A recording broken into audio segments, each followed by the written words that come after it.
Hello বন্ধুরা, চলে এসেছি রোজকার মতো। গতকাল বলেছি আমার মাসিকে মারধর করে আমাদের বাড়িতে পাঠিয়ে দিত আমার মেসোমশাই। তো মানে তো এগুলো অভাবের কারণেই হতো। আর মেসোমশাই একদমই কাজকাম করতে চাইতেন না, বাড়িতে বসে বসে খেতে পছন্দ করতেন, যার জন্য এটা আরও বেশি হতো। তো মেসোমশাই একদিন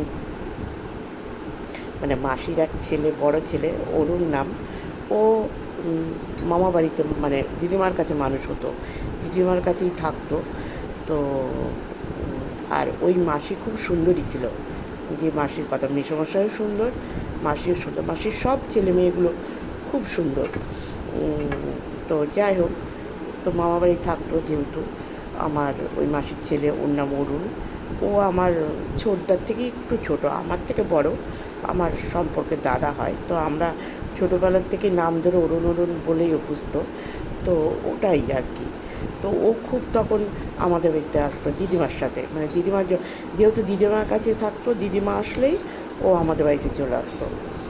যে বাড়িতেই যেত দিদিমা, ও দিদিমার সাথে সাথে যেত। তো অটোমেটিকলি অরুণের সঙ্গে আমার ছোটদার পিঠে যেমন, যেহেতু ওরা প্রায় সমবয়সী, ছোটদার খুব ভাব ছিল।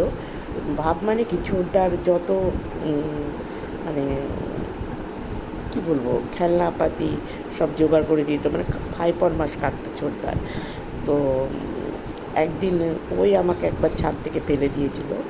তো এরকম আর কি, ওর সঙ্গে অনেক ইনসিডেন্ট, ওর সঙ্গে আমি একবার পুকুরে ডুবে যাচ্ছিলাম, অনেক ইনসিডেন্ট। আর খুব ঝগড়া হতো, মারামারি হতো, যেহেতু মানে আমরা ভাবতামই না, আমরা ভাবতাম যে মাসির ছেলে, ভাবতাম না, ভাবতাম আমাদেরই ভাই, দাদা। তো এরকম ওর সঙ্গে প্রচুর আমাদের ছোটোবেলাকার, যেহেতু দিদিমার সঙ্গে সবসময় আসতো। তো মেসোমশাই যে এই যে মারধর করতো, এর জন্য আমার বাবাও চাইতেন যে মাসি এখানে থাকুক। আমাদের বাড়িতে তো ওরকম ওই সময় প্রচুর লোকজন আসা যাওয়া করতো, থাকতো, মানে আত্মীয় অনাত্মীয় সবাই, মানে আর আমার মা ভীষণই কাজ করতে পছন্দ করতেন না। তা আমাদের সংসারটা তো বড়, আমরা 5 ভাই বোন, মা প্রচুর ঠাকুর পুজো করতো, মা বেশিরভাগই পুজোতেই মানে আটকিয়ে থাকতো। আর মার শরীরটাও খুব একটা ভালো যেত না।